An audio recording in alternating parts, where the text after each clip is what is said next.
Atenção, boa noite a todos. Partimos agora para a devolutiva da segunda VA, turma segundo C. Lembrando que esse momento da devolutiva é um momento extremamente importante, relevante, onde nós temos a oportunidade de verificar as respostas das questões e entender o porquê de cada resposta. Se durante o momento da devolutiva você tiver alguma dúvida ou se você tiver algum questionamento acerca da resposta, é o momento de você falar. Então gostaria que todos estivessem com a VA em mãos e vamos partir para as questões. Devolutiva da segunda VA. Questão 1. Considere a seguinte situação hipotética. Para afastar a agressão iminente, o que significa a palavra iminente, gente? Que está prestes a acontecer. Pedro atira e mata Joaquim, que estava prestes a estuprar também e matar Maria. Considerando-se essa situação hipotética, Pedro agiu em, primeira questão, legítima defesa de terceiro, excluindo a ilicitude da conduta. Legítima defesa, nesse caso, de terceiro, que era a pessoa que estava prestes a ser estuprada, qual seja Maria, que exclui a ilicitude. A expressão ilicitude é o mesmo que antijuridicidade da conduta. Então, essa questão 1 se reporta a uma causa de exclusão da antijuridicidade. Correta a letra B. B de bola. Questão 2. São requisitos do estado de necessidade. Gente, nós estudamos o estado de necessidade. Enquanto na legítima defesa se tem uma agressão humana injusta, atual ou iminente, em um estado de necessidade você tem uma situação de perigo. Então, são requisitos do estado de necessidade. Questão 2, letra E. Perigo atual não provocado, inevitabilidade do sacrifício ao bem jurídico, ou seja, você tem que usar dentro daquele meio inevitável, direito próprio ou alheio e inexigibilidade do sacrifício, ou seja, nas circunstâncias, aquele sacrifício era inevitável. Pode falar, Maruia.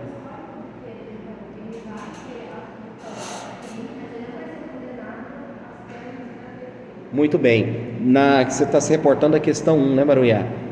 Na questão 1, o fato aparentemente será típico. Você tem uma conduta, um resultado, um nexo de causalidade e uma tipicidade, que corresponde ao primeiro elemento do crime, mas você não tem o segundo elemento, que é a antijuridicidade em razão de uma legítima defesa de terceiro. Ficou claro? Aqui, então, ficou clara a questão 1, questão 1, letra B. Questão 2, letra S. A questão 2 também se reporta ao estado de necessidade e não é uma questão difícil, é uma questão razoavelmente fácil. Questão 3. Questão 3.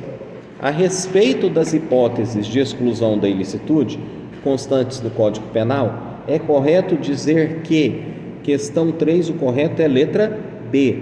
A legítima defesa é justificável para repelir injusta agressão a direito próprio ou alheio. Interessante, gente, nessa questão B, quando na parte final do enunciado fala direito próprio ou alheio, a própria questão está colocando que existe legítima defesa para si ou legítima defesa para terceiro. Lembrando que na legítima defesa quem se defende deve usar moderadamente, ou seja, de forma proporcional, dos meios necessários para repelir a injusta agressão e responde pelo excesso quem age em excesso, seja de forma dolosa ou seja de forma culposa. Questão 4. Todos aí acompanhando, gente? Alguma dúvida? Se tiver dúvidas, faça como a nossa colega Maruiá, pergunte, que eu estou aqui para responder as dúvidas nesse momento. Questão 4. André, verificando que sua esposa Francisca estava correndo risco de morte, invadiu, munido de faca, posto de saúde local e de lá subtraiu atadura, gases e medicamento. Configurada a ação típica, o juiz o absolveu por estar presente uma das causas de excludente ilicitude, que nesse caso é questão 4, letra B, gente, estado de necessidade de terceiro. Neste caso, o personagem da questão, o André, agiu para salvar de uma situação de perigo. Não havia injusta agressão, mas havia uma situação de perigo. Então, 4, letra B. Questão 5. Tá rápido, gente? Tá tranquilo? Tá tranquilo? Questão 5 da nossa devolutiva. Suponha que um policial armado se depara com um bonde. O que é bonde, né? Aglomeração de criminosos fortemente armados em deslocamento, integrado por número muito superior a de pessoas armadas que começam a atirar contra este policial. Sobre a situação de agressão humana, gente, olha aqui que o enunciado engatilhou uma resposta, ó. Sobre a situação de agressão humana injusta atual na situação descrita, caso o policial atire contra os meliantes, estará justificado, gente. Essa questão 5 é um caso típico, clássico, evidente e notório de legítima defesa. Porque havia uma agressão atual, entenderam? Uma agressão humana. A agressão humana somente já te reporta para a legítima defesa. Situação de perigo, a sua mente já te reporta para estado de necessidade. Tudo bem? Posso seguir? Questão 6. Sobre a previsão do artigo 25 do Código Penal, legítima defesa de vítima mantida refém durante a prática de crimes, é correto afirmar que, questão 6, gente, o correto é a letra A abertura do preceito permite a extensão a outros agentes, como guardas civis municipais e integrantes do sistema prisional. Porque o que o Código fala? Agente de segurança pública. Então, guarda civil é agente de segurança pública? É. Guarda municipal é agente de segurança? É.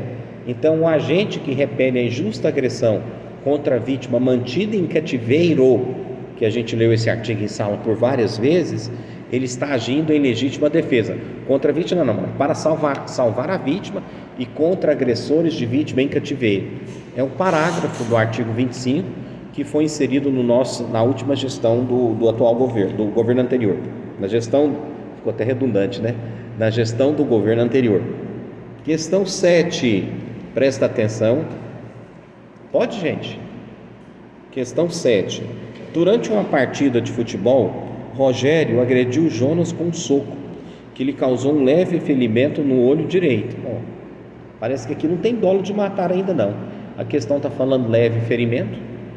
No dia seguinte, Jonas vai tirar satisfação com Rogério e no meio da discussão saca uma arma de fogo e parte para cima de Rogério, que então, olha aqui o importante da questão, né? Que então Rogério retira da sua mochila um revólver que carregava legalmente e dispara contra Jonas, causando-lhe a morte. Considerando-se a situação apresentada, Jonas agiu, nesse caso, gente, unicamente. Questão 7, Jonas agiu, não responderá por homicídio, pois agiu em legítima defesa, que afasta a ilicitude da conduta. Havia uma agressão acontecendo. E neste caso, o personagem da questão, que é o Jonas, agiu para repelir uma injusta agressão. Então, dá legítima defesa. Até aqui tudo bem? Questão 8. Questão 8. Situação hipotética. Sempre, gente, tem essas situações hipotéticas, né? Durante uma partida de futebol, durante briga de torcidas organizadas, durante uma briga generalizada, a hora que você identifica na questão aí agressão humana, você joga para a legítima defesa, certo? Durante uma briga de torcidas organizadas, um homem desceria uma facada em um torcedor do time rival. Com o dolo de matar, estava prestes a desferir mais um golpe fatal, quando um guarda municipal que estava trabalhando no local conseguiu deter o agente, aplicando-lhe um choque de taser. Entenderam, né? Agressão humana, aquele que estava agredindo foi impedido com choque. Marque a alternativa que descreve corretamente a excludente da ilicitude e resguarda a ação do agente público nessa situação. Questão 8, gente, só pode ser unicamente a letra B, legítima defesa. Nesse caso, o agente público agiu, obviamente, em legítima defesa de terceiro, certo? Legítima defesa de terceiro para repelir uma situação de injusta agressão. Pode ser? Tranquilo? Questão 9. Vamos lá. Questão 9. Marque a alternativa da correta a respeito do excesso nas causas de exclusão da ilicitude. Gente, eu falei em sala de aula, né? Responde pelo excesso quem pratica, seja na legítima defesa, seja no estado de necessidade, seja no estrito cumprimento do dever legal, ou seja no exercício regular de um direito, a pessoa deve agir nos limites da lei, sem excesso, e responde pelo excesso aquele que o pratica. Então, na questão 9, marque a alternativa correta a respeito do excesso nas excludentes da ilicitude. Questão 9 só pode ser a D.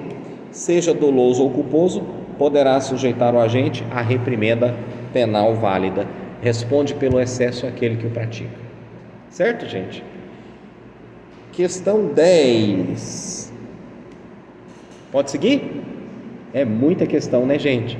É muito conteúdo. Vejam o quanto nós estudamos nesse semestre. É conteúdo demais. Mas é um conteúdo válido, é um conteúdo bom.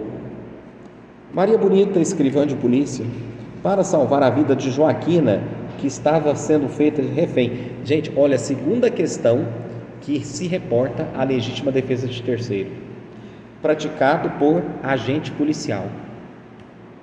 Efetuou o disparo de arma de fogo, o qual veio a falecer em razão do disparo.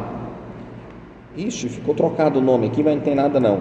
Maria Bonita, nesse caso, né, agiu acobertado por legítima defesa, questão 10. Eu fiz a errata em sala de aula. Questão 11. Ou questão boa, essa questão 11 está de graça, ó.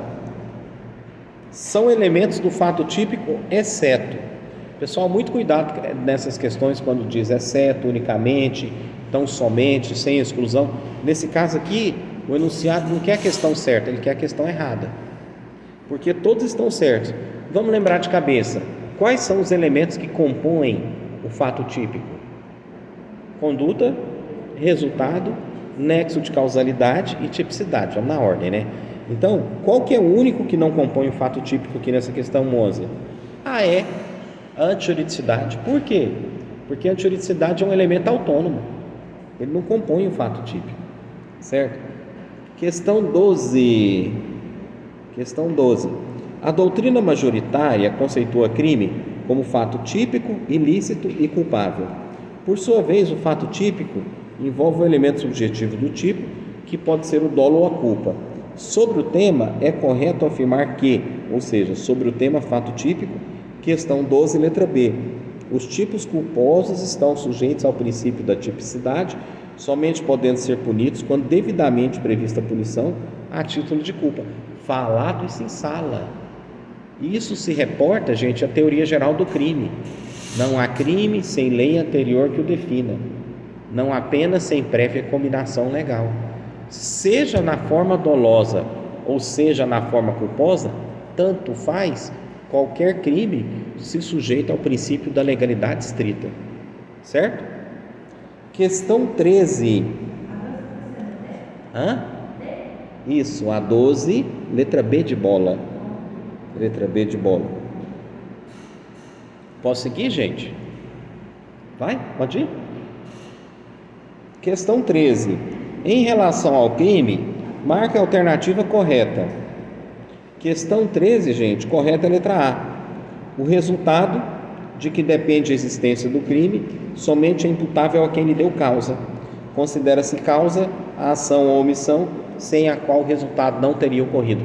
Gente, essa questão 13 é muito boa. O item correto da questão 13 é a cópia literal de qual artigo do Código Penal? Hein, gente? É uma cópia literal de um artigo. Qual? Artigo 13. Questão 13 é artigo 13. O resultado de que depende a existência do crime. Pela intuição vai, né? A questão 13 está baseada no artigo 13. O resultado de que depende a existência do crime somente é imputável a quem lhe deu causa. Considera-se causa a ação ou omissão sem a qual o resultado não teria ocorrido. Ótimo, maravilha. Questão 14, vamos lá. Questão boa essa questão 14. O adultério, nos termos do Código Penal, atualmente é considerada conduta o quê? Atípica, portanto, indiferente penal. O que é um indiferente penal, gente? O direito... isso é correto. Em outras palavras, o direito penal não se preocupa com indiferentes penais. para que uma conduta seja criminosa, é necessário que ela esteja prevista expressamente na lei, na redação legal. Por quê? Porque o artigo 1º do Código Penal diz: não há crime sem lei anterior que o defina, e não há pena sem prévia cominação legal. Certo? Questão 15. Olha que questão boa também, né? São elementos do fato típico. O correto, gente, a única certa aqui é a letra A. E nós falamos muito em sala de aula. São elementos do fato típico: conduta, resultado, relação de causalidade e tipicidade. Letra A. Questão 16. 16, letra B. De acordo com o conceito analítico do crime, é um dos elementos do fato típico. O único correto aqui é conduta. Os outros não tem nada a ver com fato típico. Adriano, mas eu não sei o que significa os outros, por isso que você tem que excluir. Você vai no certo. E o certo é conduta. Questão 17. Podemos seguir? Tendo em conta as disposições penais relativas à aplicação da lei penal e ao crime constantes no Código Penal, assinale a alternativa correta. A questão 17 foi anulada, né? Então eu contei ela para todo mundo. Questão 18, consumação e tentativa, né? No que diz respeito à consumação e tentativa, correspondente a uma das etapas da fase interna ou mental. Neste caso aqui, gente, a questão 18 é a letra C. Qual que é a fase interna do crime? Cogitação. Dentro da cogitação, analisa-se a existência do dolo ou, no mínimo, da culpa. Certo? Questão 19, na nossa devolutiva. A respeito da consumação e tentativa, é correto afirmar que, questão 19, letra D de dado, nos crimes de tipo misto alternativo, a prática de um dos verbos é suficiente para a consumação do crime. O que é tipo misto alternativo? Você tem vários verbos, eu falei isso em sala. Eu citei até o exemplo do tráfico de drogas: comprar, remeter, exportar, preparar, vender, expor à venda, é tudo tráfico. Basta um verbo alternativamente para que o crime exista. Não precisa de todos, basta a consumação de um verbo. E questão 20, para a gente terminar a nossa devolutiva, em conformidade com o Código Penal, parte geral, título 2, sobre os crimes, assinale a alternativa incorreta. A única incorreta B é a letra B. Há crime quando o agente pratica o fato em estado de necessidade. Por que ela está incorreta? O certo seria não há crime. O certo seria não há crime. Ele está falando que há crime.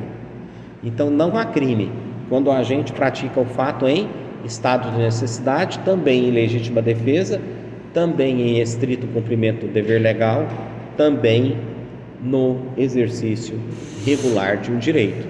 Aí a gente termina de fazer a devolutiva das nossas questões de múltipla escolha, muito bem feita. E eu gostaria de dizer para vocês, ou perguntar para vocês: alguém quer alegar nulidade de alguma questão sob o argumento de que essa questão não foi estudada em sala? Pode falar e me provar que eu anulo e computo ponto para todo mundo. Tem alguma questão que não foi falada em sala? Eu acho que a prova foi bem dentro do que foi proposto. Como eu disse, fiquei extremamente feliz com o resultado. Parabéns para a turma.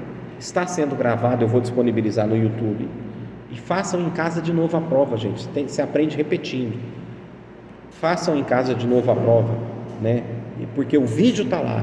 Eu vou fazer com muito cuidado e colocar o vídeo lá. Certo? Beleza. Obrigado.